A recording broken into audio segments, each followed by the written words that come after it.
Welcome back to the YouTube channel of the Buddhist Audio Bookshelf. Today, we're delving deeper into the profound insights of meditation by Thanissaro Bhikkhu, also known as Geoffrey DeGraff. Your support means the world to us. We kindly ask you to like and share this audiobook, thus expanding its reach and allowing more people to benefit from its wisdom. Don't forget to subscribe to our channel so that you receive immediate notifications when new content is uploaded. Together, we can spread the teachings of meditation and mindfulness, cultivating a community dedicated to enlightenment and inner tranquility. We are sincerely grateful for your involvement in our mission to make these transformative teachings universally accessible. Let's now begin today's reading. Wise About Pain. July 19, 2019. Take some good long, deep in and out breaths. Get a sense of where you feel the breathing process in the body. Then, when it's clear, the next question is it comfortable? If it is, you can keep it up. If not, you can change. Try shorter breathing, more shallow, heavier, lighter, faster, slower. Try to see what kind of breathing feels good for the body right now. Think of the breath as a whole body process. It's not just at your nose, it's not just at your abdomen.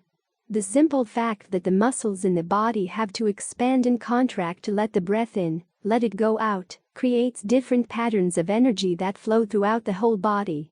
The fact that you're trying to maintain your balance as these muscles expand and contract means that the balancing muscles, say in the back, are going to get involved too. They, in turn, are connected to the muscles down in the legs. Everything's all connected inside. So what kind of breathing feels good for the whole body? That's something you can explore.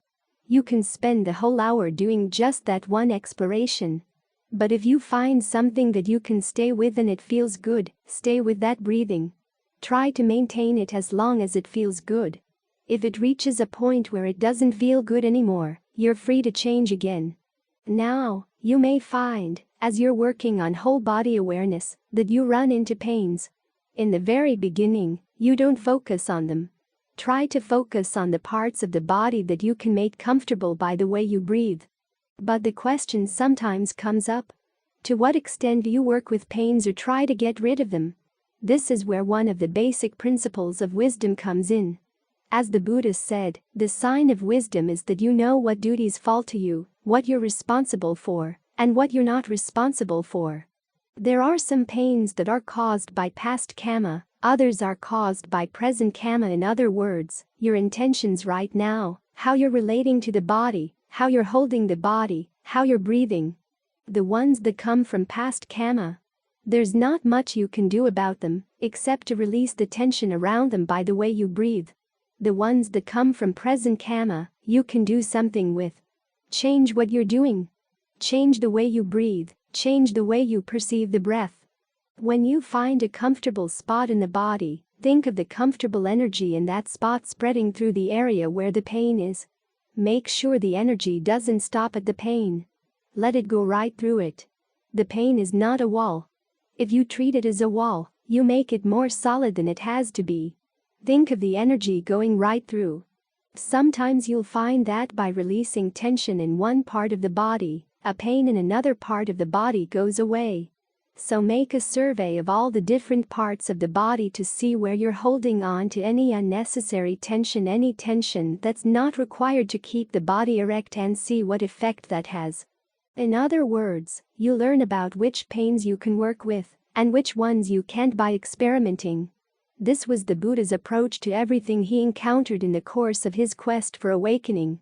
He would try something out. If it didn't work, he would try something else out. He learned that he had to question lots of his assumptions.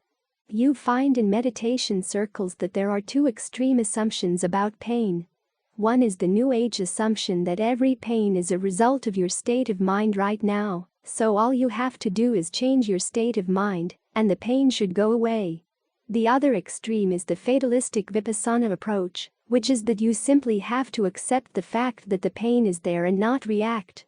It's a given, based on your past karma. It's a past fabrication, and you have to patiently wait until it goes away on its own. Neither of those approaches is in line with what the Buddha said about feelings, which is that they come from past actions and present actions together. There are some cases where, no matter what you do in the present moment, the pain isn't going to go away because it's not caused by what you're doing right now. In other cases, you find that you're living with pains that you don't have to. The way to find out which is which, of course, is by experimenting. This approach applies to everything inside and out.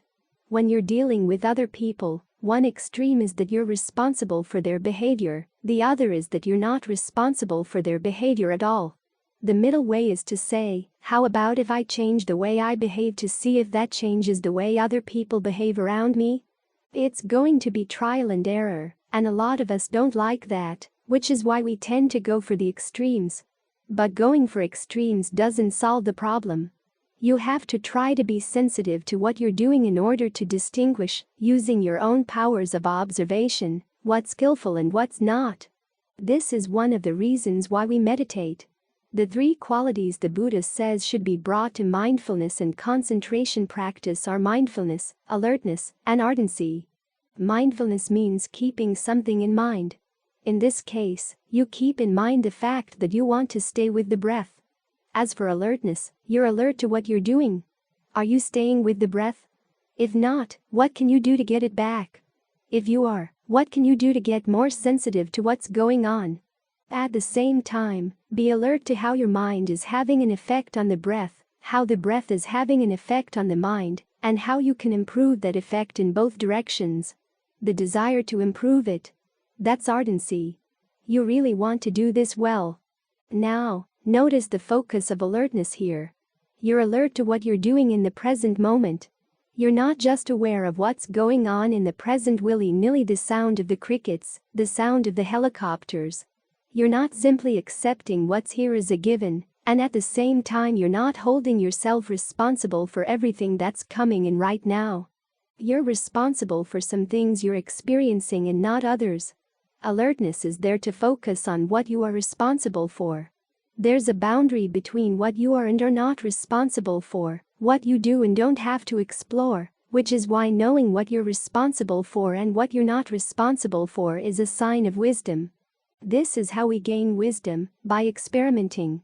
We listen to what the Buddha has to say and we think about it, because he gives us some pointers on where to look and where not to look, so that we can save some time. But what we'll actually see, and how sensitive we'll be to what we are and are not responsible for, that's nothing the Buddha can do for us. That's something we have to do ourselves. So, adopt this principle that you're going to learn through experimentation, not by holding to a particular extreme view, and not by following a rote method. We have the idea somehow that wisdom lies in short, insightful statements that you can put in a book. The wise sayings of so and so. Well, the sayings may be wise, but your own wisdom comes from knowing when each saying is applicable, and when it's not. Ajahn Lee used to say that this is a good test for any insight that comes up in the course of the meditation. The first question is it applicable now? If it's not, you put it aside. If it is applicable, you put it to use to test it. And the second question is, to what extent is this true? To what extent is its opposite true? You begin to learn that your insights have their boundaries, their limitations. When you know their limitations, you can use them wisely. You can use them when they're appropriate, you can put them aside when they're not. And you develop a sensitivity to enable you to tell when things are appropriate and when they're not. That sensitivity is the wisdom, the discernment, that we're aiming at. It's wisdom in action that, and the sensitivity that allows you to deal with situations as they come up without having to refer back to books all the time. When you meditate, a lot of things coming up are not in the books. You need to have the attitude that I'll test them. This is the attitude that the Buddha taught to the Kalamas. They had heard so many different teachings that they had no idea who was right and who was wrong. And the Buddha basically said, ask yourself, if I put this particular teaching into practice, what would it lead to? If I put its opposite into practice, what would it lead to? Which one gives the better results? That's the basic principle of wisdom. Learn how to develop it in yourself and put aside the extremes that would either say that you can't change your pains, or that you're totally responsible for them. Or on an external level, that you can't change other people's behavior or that you're totally responsible for it. Try to find the middle line, both inside and out. That's how you stay on the path and how your sensitivity develops, so that you can rely on it more and more. You can't relax your way to awakening. December 13, 2018. There's a Pali phrase that the Thai Ajahns repeat a lot, Virina Dikemak Seti. It's through effort that we put an end to suffering. And as Ajahn Lee said, we hear it, but we don't believe it. We're looking for the Pali phrase that would say, it's through relaxing that we put an end to suffering. We go through the canon trying to find the passages indicating that there's no need for an act of will, that as soon as you're developing admirable friendship, everything will follow right in line. We also focus on other passages that portray the path as one nice step after another nice step, without much difficulty. That's ignoring huge parts of the canon. Even the passages saying that if you start with admirable friendship, everything follows naturally, will admit that admirable friendship is not easy. Finding a good person, someone you trust, and then emulating that person's qualities. That's where it gets difficult. And there are many passages in the canon where the Buddha says that there's an aspect of developing skillful qualities that's going to be difficult, it's going to be hard. In fact, he says one of the advantages of getting the mind into concentration with a sense of well-being is that it helps get you past some of the pain and hardships involved in developing skillful qualities. Unskillful qualities aren't the only ones that involve pain. Sometimes skillful qualities do, or the act of trying to develop them is going to be painful. Your unskillful qualities rarely abandon the field without a fight. There's even a passage where the Buddha says that if you've come to a point in your practice where sticking with the practice makes tears come down your face, you'd still be wise to stick with it. Even though there may be pain in the short term, there's going to be well-being in the long term. There's also the passage where he says that if you could make a deal that someone would stab you with spears every day for 100 years, 100 spears in the morning, 100 spears at noon, 100 spears in the evening, but with a guarantee that you'd gain awakening at the end of those 100 years, it'd be a good deal. And when you finally gained awakening, you wouldn't feel that it was attained with pain. The pleasure, and this is not a pleasant feeling, but the pleasure of freedom that comes with awakening is so overwhelming that it would blot out all of the difficulties. So, if you're sitting here looking for the path of relaxation, you're in the wrong place. There will be some difficulties and you have to make an effort. The persistence of right effort is not always a matter of just watching things. There are some unskillful states of mind that cause suffering which, when you watch them, just go away on their own. They wither away in front of your sustained awareness. The fact that they've been causing suffering in the mind is simply because you haven't been paying them any attention.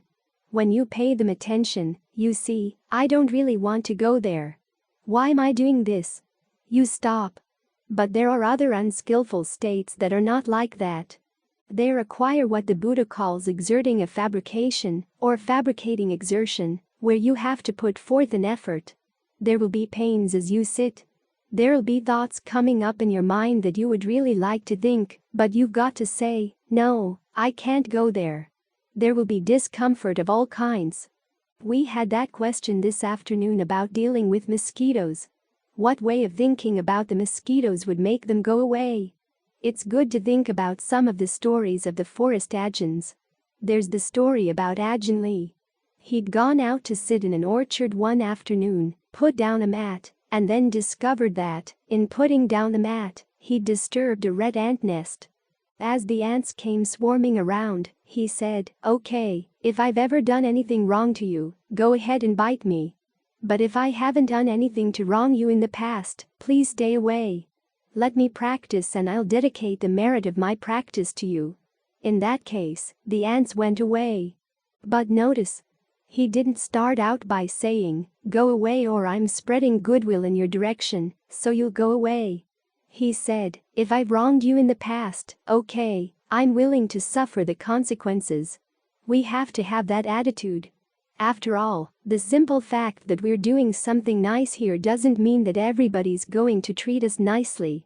One of the Ajahns at Vadasakaram was telling me that when he was a young monk, the sala there didn't have any fans, so at night as they were sitting meditating, the mosquitoes were all over everybody. He'd somehow gotten the idea that if you breathed with your entire body so that the breath came in and out every pore, it would blow the mosquitoes away. But it wasn't happening for him. So he opened his eyes one night when Ajahn Lee was up on the Dhamma seat giving the Dhamma talk to see if Ajahn Lee was blowing all the mosquitoes away with his breath. But he saw that Ajahn Lee, the breath expert, was covered with mosquitoes. So it's not always the case that, when you're sitting and meditating with lots of goodwill or lots of breath energy filling the body, the mosquitoes will go away and leave you alone, to say nothing of the ants or the other animals or disturbing people. This is something even the Ajahns going off into the forest found. There were lots of disturbing people they had to deal with. If there weren't disturbing people, there would be disturbing animals or disturbing spirits. So when laypeople come here and say, the monks here have it easy, they don't have to deal with a lot of people, it's not true. We have to deal with all kinds of people coming here. And when you go home it's not all that different. You may have less time to practice, but the fact that there are going to be disturbances, the fact that there are going to be difficulties, is nothing new. It's simply a matter of having the right attitude toward them. Which is Ajahn Lee's attitude. If these people have been wronged by me in the past, okay, I'm willing to put up with the difficulty. If I haven't wronged them, may we live in peace. Either way, I'll be willing to dedicate the merit of my practice to them. That attitude means that you're willing to take on whatever difficulties are involved. One of the better Zen teachings is the statement that the Great Way is not difficult for those with no preferences. Now, this doesn't mean that you don't prefer to put an end to suffering rather than suffer. You do prefer that. What it means is that whatever the path to the end of suffering entails, you're up for it. Whatever the difficulties, you're ready for them. You've seen that otherwise the mind is going to create a lot of suffering for itself. And the sufferings that come from people outside or situations outside are nothing compared to the suffering that the mind can create for itself, and that's what you've got to work on. That's the real difficulty, and that's where the real effort is going to be. Notice that when the Buddha defines right effort, he focuses on the effort to get rid of unskillful mental qualities and to develop skillful ones in their place. In other words, the effort has to do with the mind. It's not simply a matter of sitting long hours. It's a matter of being consistently on top of your mind to deal with the problems coming up there. That's where the focus should be. Allow the difficulties outside to fall into the background. Accept them as a good sport. This is where the teaching on karma is helpful. It reminds you that, okay, there are things you've done in the past, some of which you have no idea what they were because they were done in another lifetime. Even though you've been good this lifetime doesn't mean you've always been good. The fact that you're born as a human being means that you have some bad karma. Because the human realm is a place where people with mixed karma go, we're bound to meet up with difficulties. So see them as training. The pain of having mosquitoes bite you is nothing compared to the pain that's going to happen as you approach death. If you can't put up with little pains now, what will you do with the major pains that come then? In the same way, the pain of having a relationship end is nothing compared to the pain that comes when you're going to have to give up all your relationships to all things in the human realm. So, on the one hand, look at difficulties as the price that comes from having been born as a human being. On the other hand, remember that bad things happening to you in the world outside can sometimes actually lead to good results. Both Ajahn Fuang and Ajahn Suwat told me that some of the really important insights they gained in meditation came when they were ill. In Ajahn Fuang's case, it was a persistent migraine that went on and on and on for months. In Ajahn Suwat's case, it was a bout of malaria. As Ajahn Fuang explained, he began to realize that he'd gotten so obsessed with putting an end to the headache that he'd forgotten. What's the duty with regard to pain? It's not to make it go away. It's to locate where the real pain is and to comprehend it. That it's the pain in the clinging, not the pain in the head. It's the pain in the clinging, an activity you're doing. You're not just on the receiving end, you're actually paining.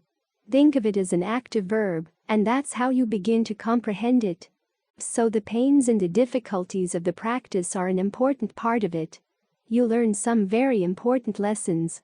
After all, the first noble truth is the truth of suffering. You're going to have to watch it and understand it before you get past it. That's going to require effort. The idea that you can simply relax and the unconditioned will come through your relaxation has nothing to do with the path. It's based on a wrong idea about the relationship between the fabricated and the unfabricated. The canon and the Ajahns never used analogies of relaxation to explain the path to awakening. Instead, they use analogies of warriors, of people developing skills. In other words, people who overcome difficulties through using their own powers of analysis together with their persistence. There's an idea that made its way into Buddhist circles that, after all, because fabrications just create more fabrications, then you can't do anything that would lead to the goal, so you have to just go around doing nothing, not fabricating, and that's how the unfabricated will appear. That's based on a very simplistic notion of causality. The Buddha's notion of causality is a lot more complex. It's like the complexity of nonlinear systems, in which simply relaxing into the system doesn't ever get you out of the system. It's by pushing the different elements in the system that you can actually, by following the internal laws of the system, make it break down, and that's how you get out. So where is the pushing right now? It's in dealing with suffering, dealing with pain. We develop rapture, calm, concentration, and equanimity, so that the mind will have an alternative place of well-being to stay to give itself a good foundation, so that it can deal with pain and not feel threatened by it. But it doesn't mean the pain's going to go away. If you could just go into jhana and wipe out all pain and never have to deal with it again, the Buddha wouldn't have taught discernment the way he did. Use right concentration to comprehend pain, comprehend suffering, realizing where the real pain is. It's not in the physical pain, it's not even in the anguish. It's in the clinging. When the mind is well settled, it can develop a dispassion for that clinging and then dispassion for the cause. This is how the path to awakening attacks the problem. Remember, the Four Noble Truths are set out as cause and effect. Unskillful causes, bad effect, skillful causes, good effect. But those skillful causes don't create the deathless. What they do is to develop dispassion. As you get the mind to settle down, you begin to see, oh, this is how I've been creating suffering. This is stupid. And you let go of what you've been doing. Then, when you're done with all your other cravings, you realize that the only thing still weighing down the mind is the path, so you let that go, too.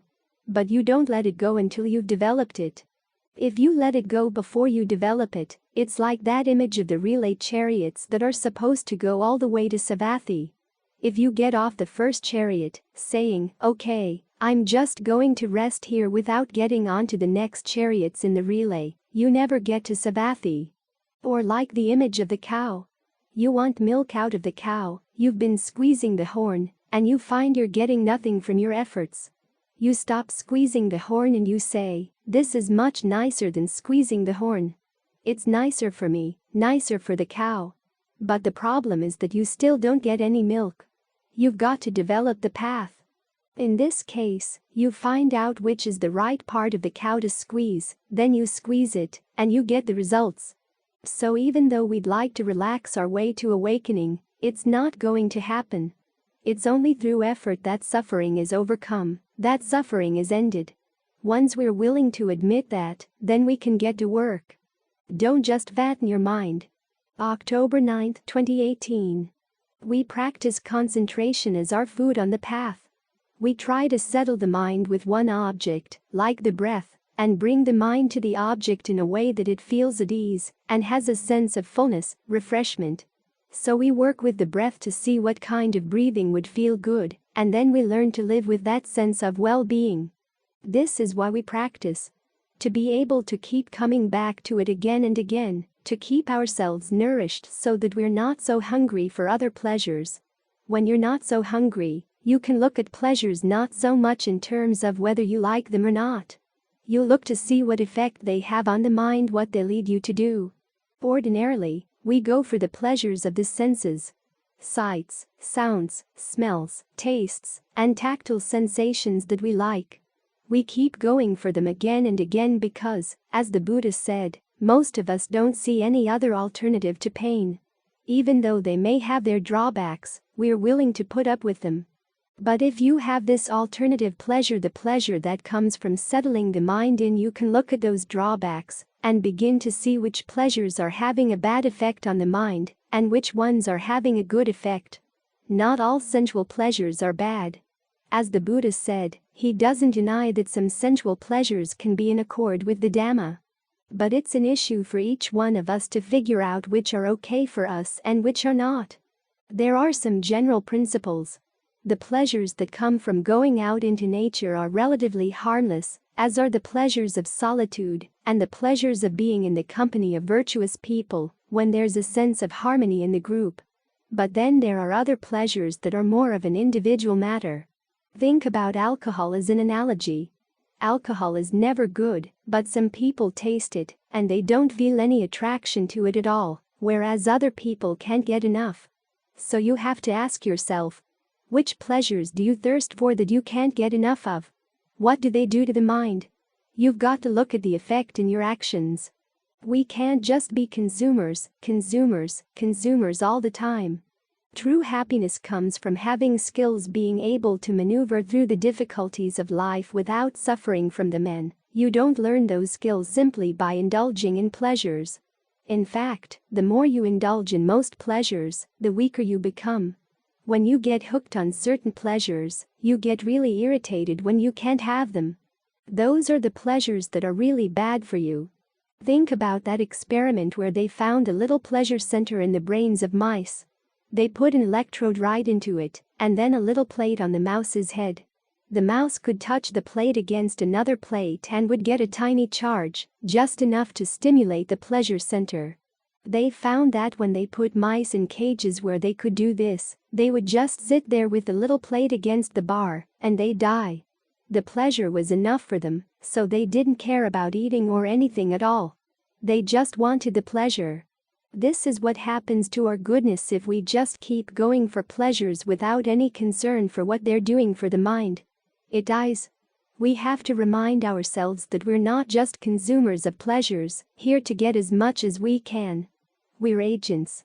We're acting in the world, acting inside the mind as well, and so the question is, what kinds of actions are our pleasures and pains inducing in us? We have to learn how to respond well to both, how to respond to pain in a way that's good for the mind, and how to respond to pleasure in a way that's good for the mind. Think about the qualities the Buddha himself developed on his path. One was, as he called it, lack of contentment with skillful qualities. In other words, he kept wanting to perfect his skills even more. If there was still the slightest bit of disturbance or disease in his mind, he wouldn't rest content. He'd just keep working. And what did he develop? What qualities did he employ as he kept working at the path? He listed 3: heedfulness, ardency, and resolution. Heedfulness is the proper attitude to have when you realize that your actions do make a difference, and they're going to determine whether you suffer or not, so you've got to be very careful about what you do. This, of course, goes back to those issues of pleasure and pain. Which pleasures are heedful pleasures? In other words, you indulge in them, you enjoy them, and they're actually good for the mind. Concentration is a good pleasure in that way. Then there's ardency. You put your heart into trying to develop more and more skill. Resolution is being strong in the face of difficulties. The pleasure of concentration is one way of developing these qualities, but on its own it's not enough. After all, some people get into nice concentration and just stay there. They get content. They say, "This is good enough for me." Now, that's their choice, of course. The Buddha's not up there giving orders to anybody, but he is saying that if you stay with that pleasure, there are going to be dangers. So, you have to contemplate the dangers of even a nice state of concentration. You could simply sit here and get lazy, But then you carry that habit of laziness back into the world. This is why concentration has to be developed together with an inquisitive, curious mind, one that wants to know. What's better than this? What's more solid, more reliable than this? The voice of heedfulness is asking those questions. If you see that there is a certain laziness in your concentration, that's when you bring in the ardency. It's good to rest here and get rested, but you've got to use your strength for something of more value. It's like eating without using the strength that comes from eating. You get fat. You've got to ask yourself, what more is there? What's better? As you keep at this in the face of difficulties, that's resolution. So you have to ask yourself as you go through life, the pleasures that you're enjoying, are they helping make you more heedful, ardent, and resolute, or are they getting in the way? Are they making you apathetic, listless, and weak? As living beings, we're not just sitting here in the present moment. The present moment is going in a certain direction. You have to look at the qualities you're developing in the present moment and ask yourself, in what direction are my actions in this present moment taking me? The present moment is not a place where you sit. It's a place where you work. It's your path. The Buddha saw that we're all on different paths. It's not the case that we suddenly decide we'd like to have a path in life only when we come to the practice. We're already on a path of one kind or another, leading someplace. All too often, though, we have no idea where that path is leading, but the Buddha can describe the different paths and where they go. You can ask yourself, given the way I'm living my life, which path am I on? Am I on the path to a good destination or to a bad one? If it's a bad one, you can turn around and go in a better direction. If you're on a good one, you have to stick with it and bring along that inquisitive mind. There was an Ajahn who came to visit us here, and some people took him to a few of the national parks. And they said, every path he got onto he would say, let's see how far the path goes. What's around the next bend? What's around the next bend? Where does it end? That's the kind of mind you need to have as you're meditating. What's around the next bend? You don't want to just rest satisfied where you are, because that's the path that slides down. There's a hill in Lassen National Park that's covered with very fine bits of lava. If you climb up the hill, as long as you're climbing you can go up the hill. But if you stop to rest, you begin to realize that you're sliding down. Just to stay in place you have to keep walking. If you don't, you end up sliding all the way back down to the bottom of the hill. That's the way it is with the practice. If you stand still too long, you start sliding down. Now, this doesn't mean you shouldn't be enjoying the concentration. You should. And you should have a sense of when it's right to simply rest in the concentration. But you should also make sure to put it to good use, instead of just feeding, and getting a fat mind. You're trying to feed the mind so that it's strong enough to do the work that needs to be done. Wherever there's still ignorance, there's going to be suffering, however subtle it may be.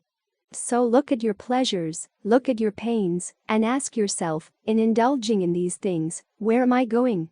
Where are they taking me? Are they really my friends? Am I really a friend to myself? Some pains are actually your friends.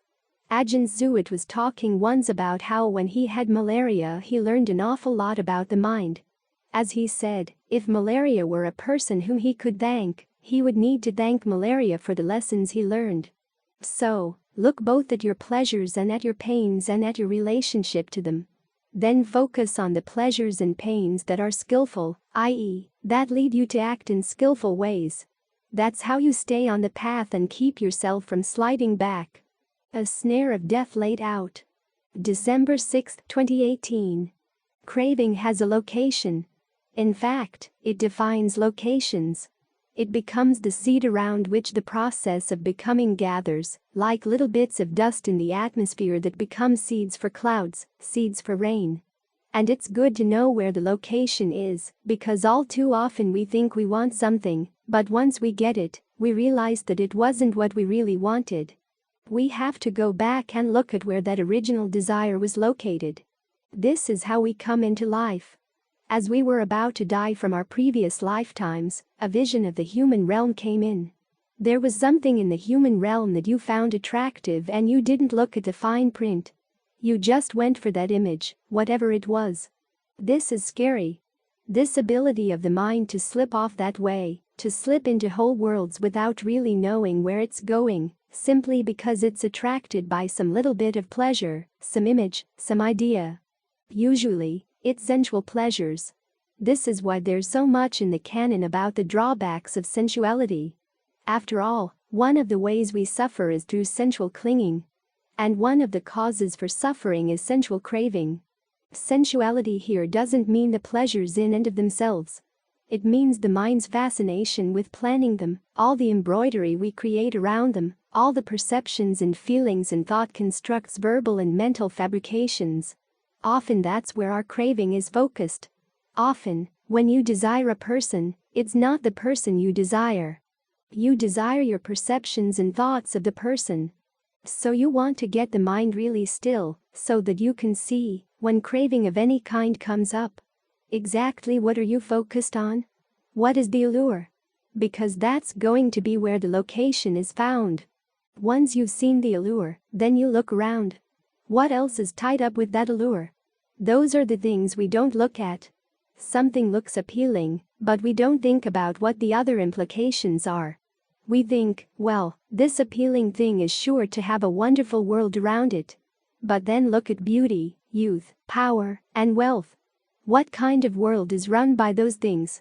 Twiggy, a famous model back in the 60s, was involved in Hollywood for a while, and then she left it.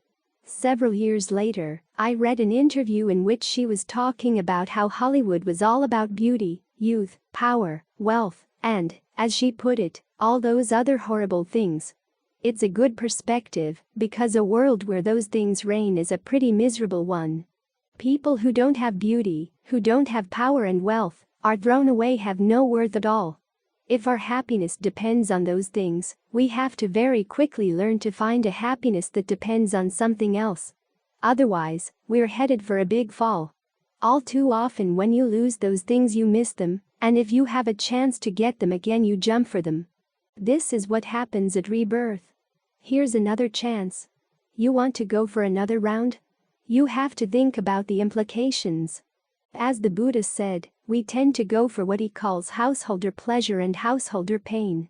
In other words, sights, sounds, smells, tastes, and tactile sensations that we like.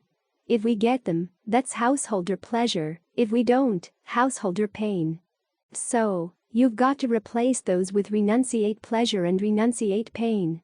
Renunciate pain is the realization that there is a much higher form of happiness that I haven't reached yet.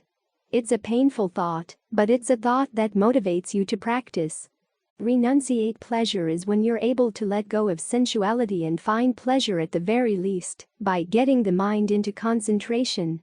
The realization that there is such a pleasure is a really important discovery, and we should try to make the most of it.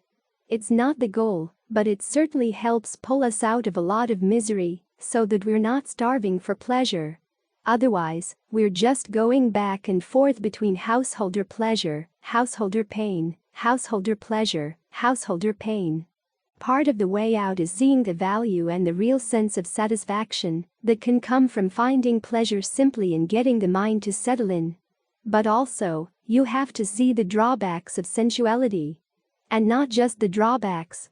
The Buddha also uses the word degradation. If you think about people's relationships, a lot of degradation goes on in the sensual ones.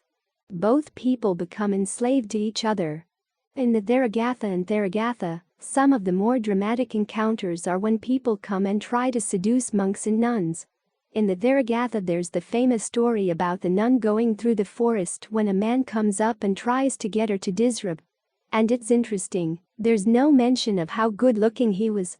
All we see are his words, and he's a real master at spinning words. He hopes to spin a net in which to catch her, based on his appreciation of her beauty, and all the beautiful things he's going to provide her with. Fortunately, she's not attracted to her own body. She says, "What do you see in this body that's of any worth?" And the fact that she's not attracted to herself and doesn't mind not being attracted to herself, that's what frees her. In other words, she's found something much better. Because for a lot of people, that's where the attraction to sex is located, in the perception that someone else is attracted to them. After all, as the Buddha said, our desire for sensuality, our desire for other people starts out with our sense of our own attractiveness. Then we look for other people whom we find attractive and who are also attracted to us. That's where the magnet pulls. So you've got to cut those force fields, first by looking at the unattractiveness of your body, and not just your body when it's obviously not appealing, but also when it's at its most appealing. Even then, if you turned it inside out, what would you have? Nothing much you'd want to go for. You realize? This is the way it is with all bodies. Yet this is what you'd get when you have that vision of the sensual pleasures you could enjoy if you were reborn as a beautiful, attractive person. You'd get all the things that go along with having a body, all the various parts of the body, and every part of the body has illnesses associated with it. It's going to grow old, it's going to grow unattractive. Do you want to keep going back for that? In the Theragatha there's a verse where a monk is approached by a woman, and here we get a description of how beautiful she is. She says, "You're wasting your youth. Let's enjoy each other, and then when we're both old we can go forth, after there's no attractiveness left in the body." He tells us that he looked at her and saw a snare of death laid out. That's what you've got to see. The people you're attracted to are snares of death. The pleasures you're attracted to that would pull you to be reborn in a sensory world. Those are snares of death, because when you're reborn there's going to be death and there's no escaping it. It's like that animated film Ice Age. I think it was Ice Age 2. I was on a plane one time, flying over the Pacific, and a kid sitting in the row in front of me was watching the series. There was one incident where a group of them, male and female animals, are in a boat drifting through the fog. All of a sudden a lot of mermaids appear in the fog, and a merman appears for the woman, the old lady turtle. The animals are all very attracted to them and start looking dreamy-eyed, but then they begin to see static in the images, and as you look into the static you see the fangs of vicious fish. It's good to have that image in mind when you see something attractive, especially as the mind is approaching death. Beauty is hiding fangs. After all, at death there's an inclination to want to go for whatever pleasure there may be, because you're surrounded by pain at that moment. The physical pains in the body, the mental pains of having to leave this life, being uncertain, and then suddenly latching on to something that looks good. You've got to watch out for what you go for out of desperation. Just because things look good doesn't mean they are good. Look for the static, look for the fangs, and don't wait until you're on your deathbed before you start thinking in these terms. This is why contemplation of the body is such a basic part of the meditation. It's why we have the chant of the body parts that we repeat so often. This is what you have in your body. This is what other people have in their bodies. This is all the fine print that comes along with the idea of sensual pleasure. If you can think in these terms, then you can admit that maybe renunciate pleasure actually is a better thing. So, we first provide the mind with an alternative pleasure. This is one of the reasons why we practice concentration. We try to learn how to sit through pain and maintain our concentration, because we're going to need the concentration when the body and mind are in pain, so that we're not pained along with them, so that we're not driven by desperation to jump for whatever appears. But at the same time, in addition to the concentration, you need to have the wisdom that looks for the long term, looks for the whole picture. Instead of looking just at a particular pleasure, a pleasant sight, sound, smell, taste, or tactile sensation that can be very alluring, look for the world around it. What's tied up with that pleasure? Look for the static inside the image, look for the fangs. They're there if you're willing to look for them. These things are all around us. People are dying. Why? Because they got born. People getting old, all the things that we see in the human realm. They happen because people wanted to be reborn as people. We call it the fine print, but it's really writ large when you get into the reality. So be very careful about where you locate your cravings.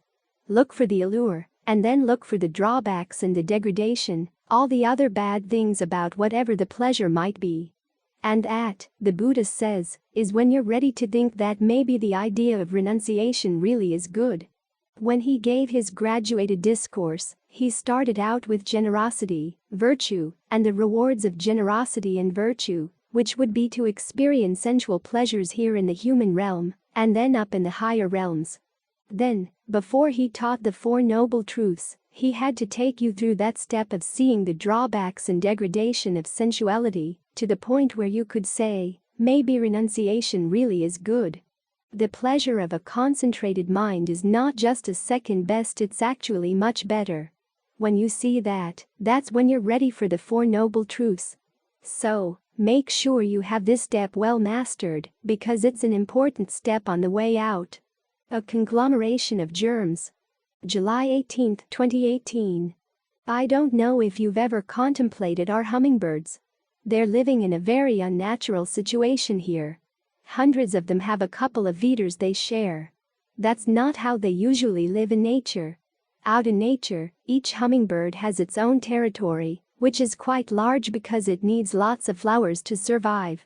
Yet here they're living in close quarters, and for the most part they get along. But then little squabbles break out here and there, and sometimes everything collapses.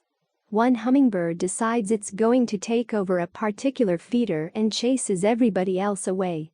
Or they get angry at one another for some reason, and things begin to break down.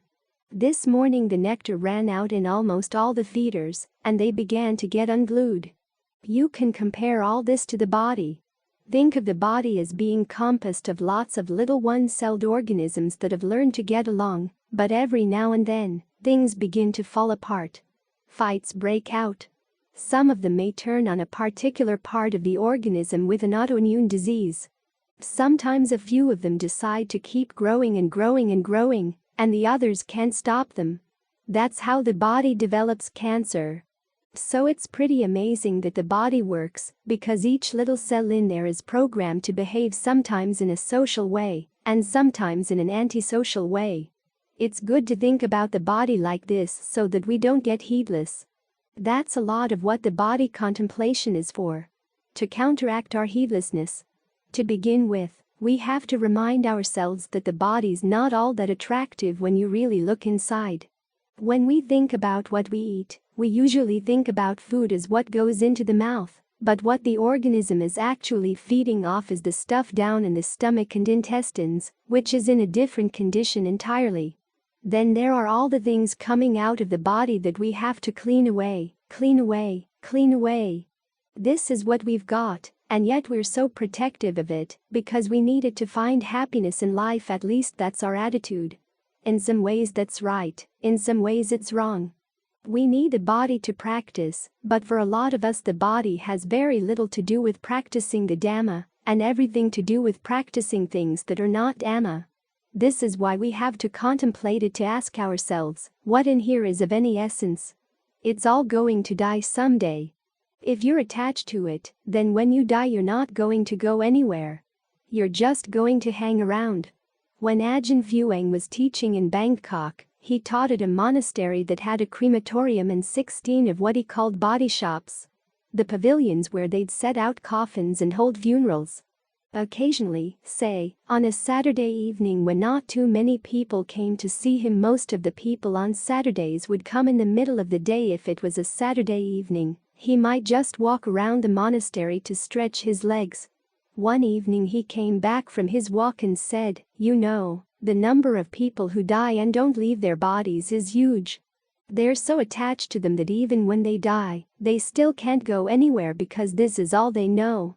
That's one of the reasons why we practice developing some detachment toward the body. So that when the time comes to leave, we can leave neatly and move on to something better. And of course, even as we're alive, there are lots of dangers in getting attached to the body in the wrong way. If we think that the value of the body lies in whether it's attractive or not, that can create a lot of problems. If you are attractive in line with what society has decided is attractive, then you get really possessive of the body. There can be a lot of pride, but of a very unstable kind because, after all, the body does age. People who are proud of their appearance have to be constantly reassured that, yes, they're still good looking. While they're still young, they're constantly afraid of people who want to take advantage of their good appearance, and yet they also need other people to be attracted to them.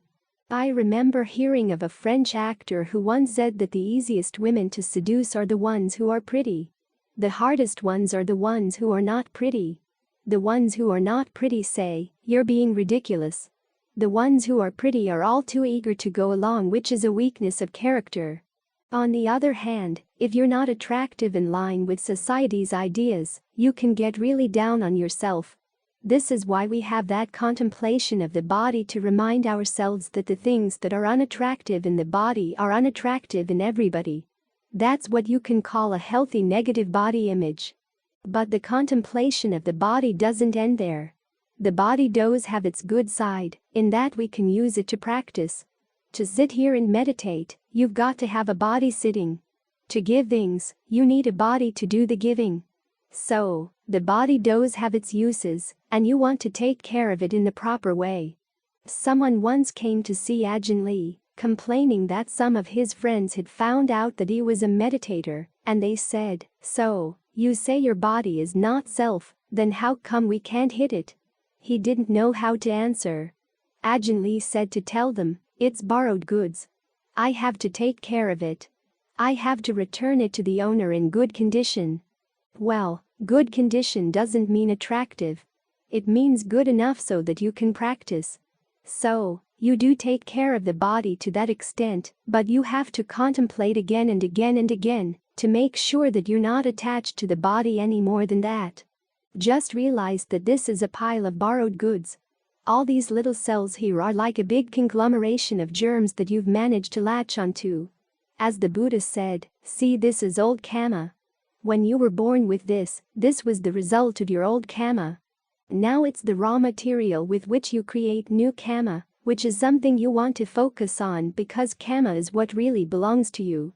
That's what goes with you when you go, and that's what shapes your mind as you stay here."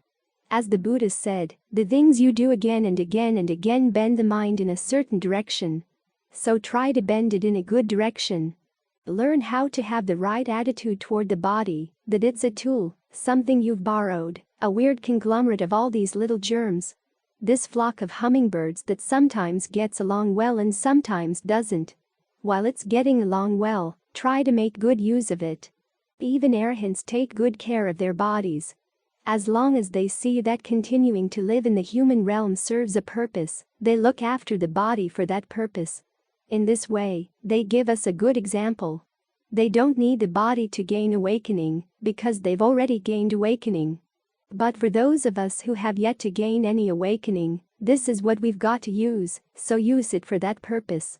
And watch out for any tendencies of the mind to want to see the value of the body in some other way. Contemplate it so that you can have the right attitude toward it. This contemplation is also good for seeing the power of perception. In Thailand, sometimes the monks will go into hospitals. Over there they can actually make arrangements for monks to go in and see autopsies.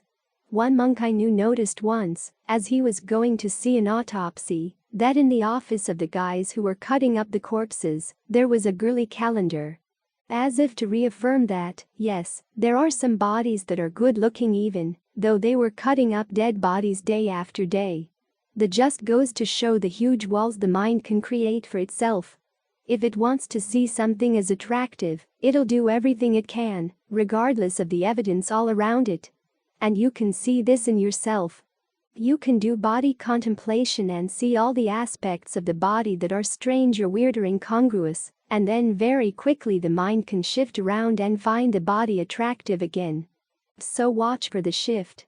This is the point where contemplation of the body gives rise to real insight into the power of perception and the power of intention behind a perception. Again, what is that intention? It's karma. Where does that karma come from? You want to look into it, because that, too, is your possession.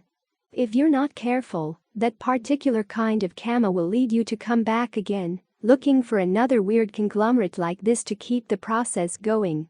The body is not the problem. The problem is in the mind. in the intentions that drive the perceptions. We use the body as a tool to understand the mind, to train the mind. So, you look after it as you would look after any tool. But at the same time, you have to realize that, as with any tool, you can use it well or you can use it destructively. If you use it in a way that gives rise to more greed, aversion, and delusion, that's destructive. If you use it in a way that gives rise to kama that harms others, that's destructive, too. If you use it to meditate to give rise to concentration, to give rise to discernment or as a means for generosity and virtue, that's a sign that you really know how to use your body. Take advantage of this conglomerate of old kama that you've got, and while you can hold it together, learn how to use it well. In harmony with the teachings of the Buddha, we emphasize the profound importance of sharing wisdom far and wide. Presently, we've made this extensive 1,000-page work accessible through audio format. The responsibility to further this noble cause now rests with you.